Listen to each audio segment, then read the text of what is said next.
Hi friends, நேற்று இந்த படம் பார்த்தேன் பேலரீனான்னு சொல்லிட்டு. ரொம்பவே பிரமாதமான ஒரு ஆக்ஷன். பேசிக்கலி பார்த்தீங்கன்னா இட்ஸ் ஃபீமேல் ஓரியன்ட் மூவி.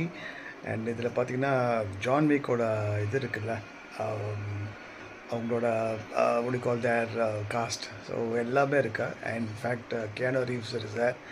அரானா டிவாஸ் அவங்க ஹீரோயினோட பேர். ரொம்பவே பிரமாதமாக பண்ணியிருக்காங்க. The action is just simply awesome out of the world. I think you all should go and watch this in theatres. ஏன்னா அந்த 3D எஃபெக்ட், அந்த சவுண்ட், அந்த டிஜிட்டல் சவுண்ட்லாம் பார்த்தீங்கன்னா, அந்த ஃபைட்ஸ், அந்த புல்லட் ஷூட்டிங் எல்லாமே பார்த்தீங்கன்னா ரொம்ப பிரமாதமாக இருக்குது. I recommend you all to go and watch Ballerina. It's a fantastic action movie.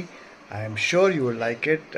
Enjoy the film and எனக்கு எப்படி இருக்குன்னு சொல்லுங்கள். அண்ட் அஃப்கோர்ஸ் எனக்கு ஒரு சின்ன உதவி செய்யுங்க. என்னோட வாட்ஸ்அப், என்னோடய யூடியூப் சேனலுக்கு ப்ளீஸ் சப்ஸ்கிரைப் பண்ணி லைக் பண்ணி விட்ருங்க. அண்ட் அஃப்கோர்ஸ் எனக்கு கொஞ்சம் லைக்ஸ் வந்த மாதிரி இருக்கும். So thank you so much friends, and keep வாட்சிங் my YouTube channel. Love you all.